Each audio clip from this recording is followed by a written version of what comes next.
Distribusi surat suara dilakukan KPU Maluku ke sejumlah daerah kepulauan melalui Pelabuhan Peti Kemas, Kota Ambon. Daerah yang dituju masing-masing ke Kabupaten Maluku Tengah, Seram bagian Barat, Buru, dan Buru Selatan.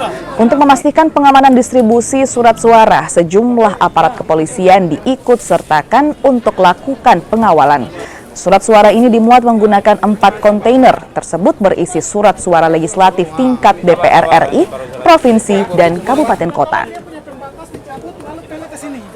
Pengawalan nanti kita akan sesuaikan, ya, minimal 2 orang kita akan kawal. Kemudian pada saat nanti nyampe di Pulau Seram, itu nanti juga akan dikawal oleh petugas selain petugas yang dari Polda atau Satgas Polda, nanti akan diterimakan oleh pengawalan Satgas yang ada di Polres.